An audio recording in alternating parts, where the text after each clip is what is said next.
Romans 8:28 is a verse that we grow up saying, we grow up learning. It's one of those first memory verses that we learn, and I like to call it a power-packed scripture verse because it is packed full of power that can change our life. So let's look at that verse and then let's unpack the power. Romans 8:28, and we know that in all things God works for the good of those who love Him, who have been called according to His purpose. Love this verse. It talks about God's purpose, what God's plan is, what God does in our lives every day. So I love doing word studies because I feel like when you do word studies, they kind of unpack the power behind a word, behind the verse. So that's what we're going to do today. We're just going to do some word studies on the key words in this verse and see what it tells us. So the first word that we want to look at is the word know. And the word know here literally means to see with perception. And that perception is a knowledge that man has when man comes into a relationship with Jesus. And I love that when you think about that because it says, and we know that in all things God works for the good. So understanding that know means we have a perception because of our relationship with Jesus, it tells me that those things feed each other, that the more I know Jesus, the more I can have confidence that God is at work. The more I have confidence that God is at work, the more I know Jesus. So it's a cycle and they keep feeding each other.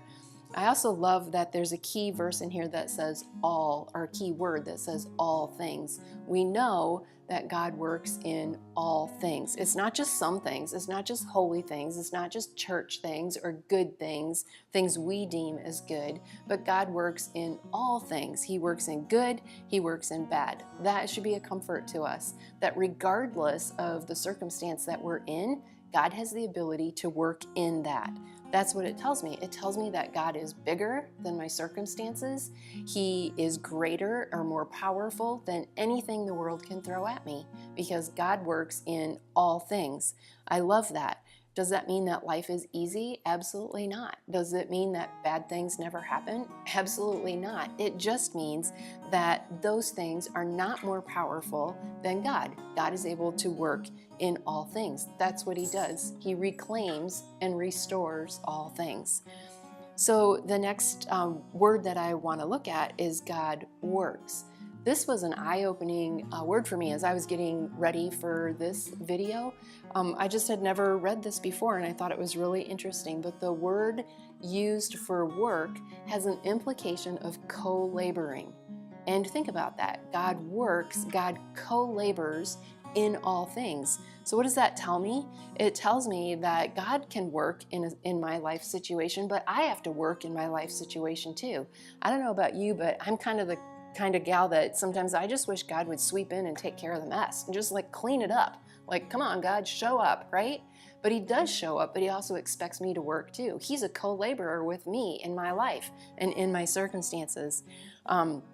He totally could come in and just save the day, but that's not usually the way that God works. He works through people. He works through other people laboring together in our lives. So I had this driven home to me last week. So my husband and I are getting ready to go on this trip, and we had an appointment at the TSA, and we needed to take our passports. So the night before, it was 10:30, and we decided we should get our passports out so we have them ready in the morning for our meeting. So we went to the drawer where we keep our passports and opened the drawer, and they weren't there. So we spent the next 3 hours searching through our house trying to find our passports. We tore apart every cupboard, every drawer, took all of our clothes out of the drawers, went in the office, took all the stuff out of the desk. Literally 3 hours unpacking boxes, looking everywhere. No passports. So it's 2:30 in the morning. We decided we just got to go to bed. We went to bed. I'm laying in bed and I'm just praying, okay, God. I mean, I'd been praying all along, but I'm like, God, we really need these passports. I'd gone online and looked how much it would cost to get replacement passports within 2 weeks, and it was $600. Like, we can't afford that. So I'm just laying there praying, God, we need help. We can't find these passports. We need you to help us. We had searched and couldn't find them.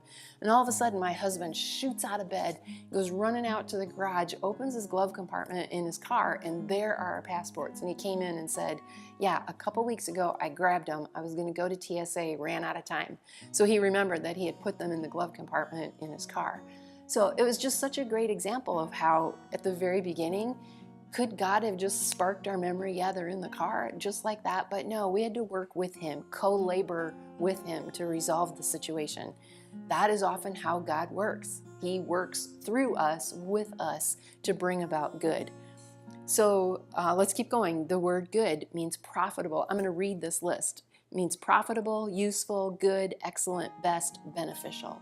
You know what good doesn't mean? It doesn't mean easy, doesn't mean wealthy, doesn't mean simple, it doesn't mean comfortable, it doesn't mean man's approval. Good is defined by the eyes of God, and we need to remember that. And then the last word in there that we want to look at is the word purpose.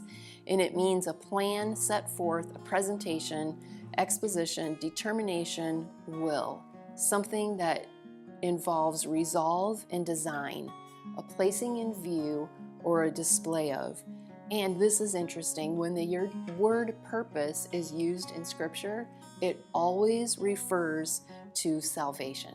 And I love that God works for the good of those who called Him, of those who love Him, who are called according to His purpose, according to His plan of salvation. That's how God works. So I may want this result, but God's result is always going to be salvation. That's what His purpose is. So everything that He does is going to work towards moving us towards His plan of salvation. So that's what Romans 28 is talking about. It's talking about how in all things God works to bring about His plan in our life, that purpose of salvation. So I look at that and I think, how does that apply to me today? Well, Philippians 2:12 tells me that I need to continue to work out my salvation. So does that mean that what Jesus did on the cross is not good enough? No, it doesn't mean that at all, or that that's not sufficient. It doesn't mean that at all. It just means that there's a responsibility that I have as well to continue to work out my salvation. So how I go through life, how I go through trials, how I go through adversity, all of that is a way that God can work in my life to bring about His purpose, which is my salvation. The word that is used for purpose is also the same word that's used in the Old Testament for the laying of the showbread on the table in the tabernacle. So the showbread is what the priests would present in the tabernacle. They would present it before God Jehovah as the holy bread. And that was called the purpose of the bread, of laying forth the bread, which tells me that when God is working in my life, the things that He is doing are bringing about the purpose of making me holy, making me like Him, the way that's His goal, that we be like Jesus. And so all of that is the working out of our salvation. And that's what this verse is talking about. So let's bring it home and put it all together. So we know with absolute confidence, because of our relationship with Jesus, that in all things, in every situation, in every circumstance of life, God works together with our cooperation for the good, as defined by God, of those who love Him and are called according to His purpose to bring about His salvation, His will in our life. So Romans 8:28 is that power-packed scripture because it tells us that nothing is outside the ability of God to restore and bring about His purpose in our lives.